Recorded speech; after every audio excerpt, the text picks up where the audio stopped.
있습니다. 사실 지금 우리 정무위원회가 2023년 해경도 또 부처에 대한 결산안이라든지 또 22대 국회 들어와서 처음으로 위원회에 올라온 법률안을 상정하는 자리인 민생에 대한 부분에 먼저 좀 언급하고 또 미래에 대한 좀 대책을 세워야 될 역사 교실회장으로 변화돼서 굉장히 안타깝다는 간사로서 좀 참가를 표현을 하고 싶고 법무장관 대한민국 건국 대통령은 누구시죠?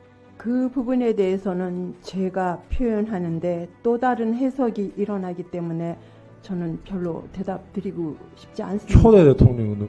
임시정부 초대 대통령도 이승만 대통령이고 대한민국의 초대 대통령 누구냐?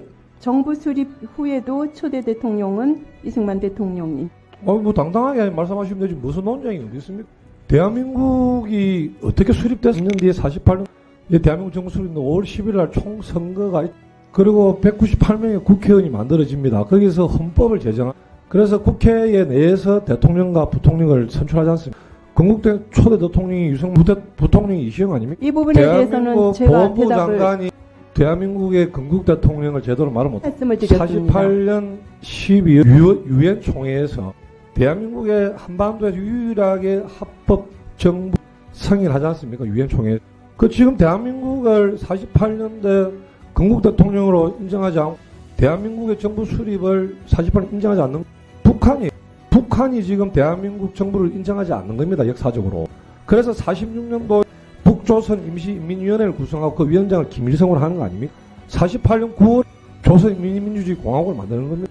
그 부분을 명확하게 법무부 장관이 말씀을 못하면 그러면 이거는 입법부에서 정해 주셔야 한다고 생각합니다. 아니 이 역사의 사실인데 무슨 입법부에서 한단 말입니까? 무슨 말이에요 도대체?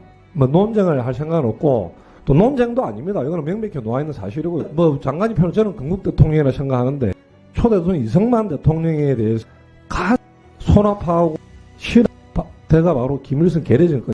왜냐면 공산화를 거의 다 이루다 이승만 대통령과 미군에 의해서 통일 안 된 거면 어느 나라든 간에 초대 대통령 기념관이 없는 나라가 그 부분에 대해서는 전 이승만 대통령의 기념관이 있어야 한다고 생각합니다. 그런데 보훈부에서 너무 제가 지난 국감 때도 말씀을 드렸어요. 이 부분을.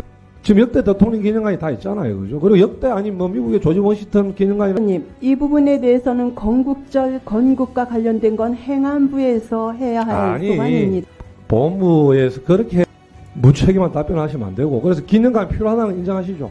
기념관 필요하다고 생각합니다. 그래서 저는 다시 한번 말씀드리지만 우리 보훈부에서 이승만 대통령 기념관의 건립에 대한 좀 적극적으로 나서야 된다라고 생각하는데 장관님 어떻게 생각하십니까? 그 부분에 대해서는 제가 취임하기 이전에도 많은 논란의 여지가 있었기 때문에 행안부에서 했었고 김항 기념 사업회 재단 쪽에서 하시는 거로 여러 가지가 조정이 됐다고 제가 보고를 받은 바가 있습니다. 그래서 초대 대통령이 뒷짐지고 있겠다? 아니죠. 당연히 국가보훈부로서 해야 할 거는 당연히 합니다.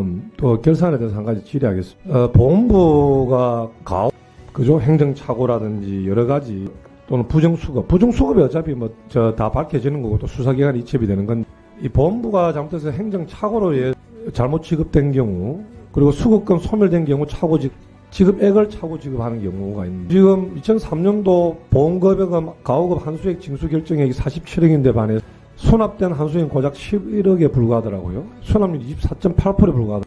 맞습니다. 이 보험금액은 이 한급금 수납 실적이 이렇게 저조한 이유는 그 부분에 대한 거 저희 알고 있고 참 많은 것이 왔는데 두 가지가 부정수급자가 고령, 빈곤 이렇게 지금 보고가 들어왔는데 이런 부분들이 실질적으로 부정으로 하는 경우에는 제재가 강화되어야 한다고 생각하고요.